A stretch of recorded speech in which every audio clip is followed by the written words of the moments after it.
No. That would be great. What was it like having everybody back together again? This felt like it has the last 8-9 years for me. Just it was a good day of practice. Great to have Draymond back. We had a good vibe. We put in a hard day's work, a lot of contact work. We feel like we have one level of conditioning left to one barrier to overcome before we're ready for Tuesday. So we kind of almost treated this as a back-to-back type situation with our game tomorrow and a hard practice today. So we got a lot done. It was a good day. Do you expect Clay and Draymond to play tomorrow? Clay will play. Andre's not going to play. Draymond, though, will? Oh, Draymond will. Yeah, okay. I'm sorry. Expected starting lineup tomorrow then? Yeah. With Clay and Steph Clay. Or off the bench? Yeah. Gotcha. Steve, how was the integration of bringing Draymond back in today? There's literally nothing to report. We've been here so long. We just practiced and everybody was there. So follow up to that, because I didn't get to ask you the other night, but we all know Draymond's history with this team, just being just a pillar of this run. How much of that went into the decision to integrate him back in as fast as you guys did this time around? I think what I said the other night, was important in terms of we just know each other so well. This is not a group that's just been thrown together. We've all been together for so long, and so as I said the other night, with all the discussions we had, we factored in the continuity and how well we know each other, and we made the decision, and then we move forward. Because Clay hasn't been able to play in preseason games yet and hasn't gone to scrimmage much yet, when you do bring him back tomorrow and then moving forward into the regular season, what does his workload look like? Are you going to ease him back in or? Yeah, I think he'll probably, I'm guessing, I haven't talked to Rick yet, but 15, 18 minutes tomorrow, probably not much more than that. So he, because of his delayed start to camp in terms of contact, he's going to take a little while longer than the other guys to get up to the usual minutes.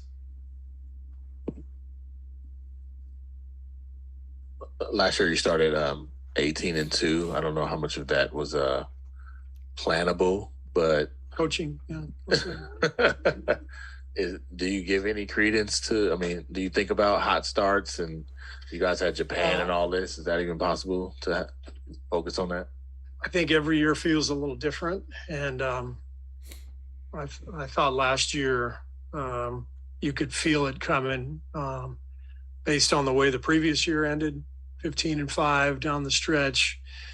A great exhibition season last year, going 5-0, whatever it was, but not just the record, but it felt like our guys had something to prove, like they were trying to get back to where we belonged. And so there was a sense of urgency last year. And this year's different because we're the defending champs and it's a short summer. And then, just our unusual camp with the overseas trip and everything that happened this week. So it's a different vibe this week. I don't know what's going to happen, but it is a different vibe, but it should be. We're a different team. You guys made a couple roster moves today, which freed up your two-way spots. Just what went into those moves from your perspective, and also how do you view now this kind of open competition for the two-ways? Yeah, this is the worst part of the job is when you get to the end of camp and you have to release players. And today was not fun. Quindary, helped us win a championship last year. He was here all summer. He's a great teammate. He's a hell of a player. Lester did a great job over the last couple of months, coming in, putting the work in. I think both guys can really play, but for us, it was a positional decision. So we are just looking at our roster and going to go in a different direction on the two-way front, and we're sort of sorting through all of that here the last couple of days. Hey, Steve, your second round pick, Guy Santos, recently tweeted he's going to Santa Cruz. Can you confirm that? And how do you guys want to see him develop this year? I confirm that. Okay.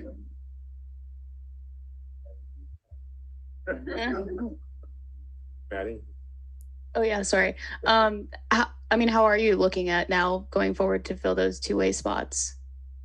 Well, we've got a really intriguing group here. I think I mentioned the other night that after the game that this has been just a fantastic group of young players, including Lester and Quindary.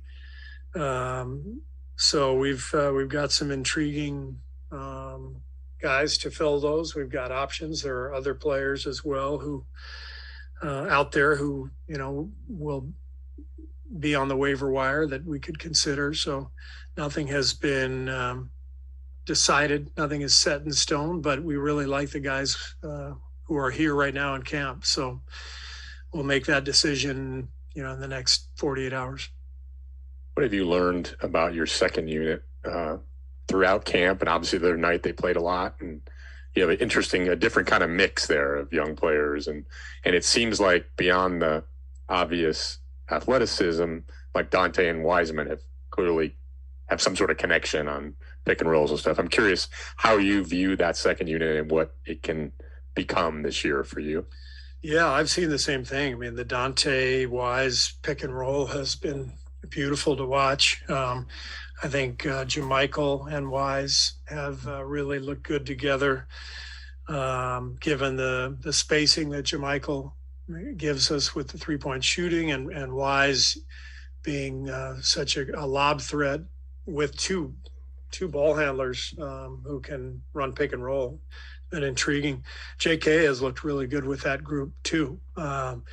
So it's exciting. We got a good crop of young guys, and Clay's absence has affected our ability to kind of explore different combinations, that we would look at with that second group. But I imagine we'll be doing that early in the regular season and figuring some things out.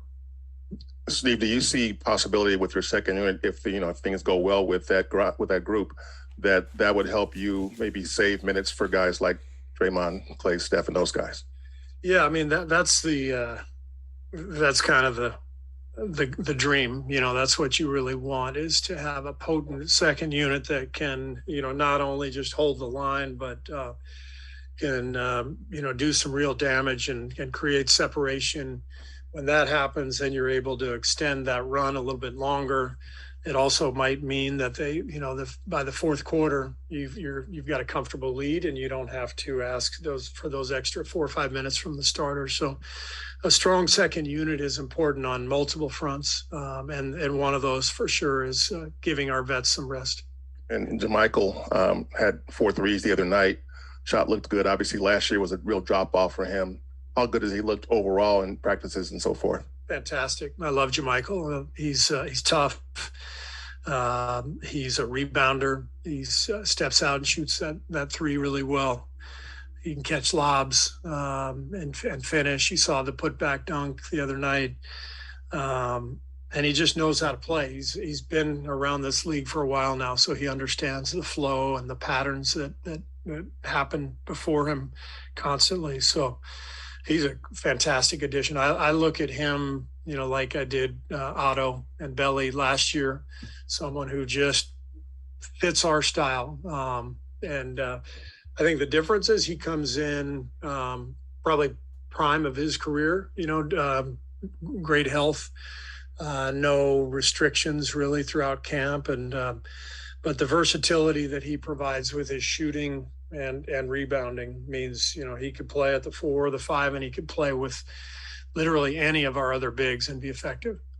One more second unit question. How different does that whole group feel when you have a legitimate 7-foot center like Wiseman, who seems like he's made a lot of progress and potentially could contribute a lot this season? It changes our look. You know, that's what I like. And sometimes it's really effective to have a second unit that sort of does different things than the first one.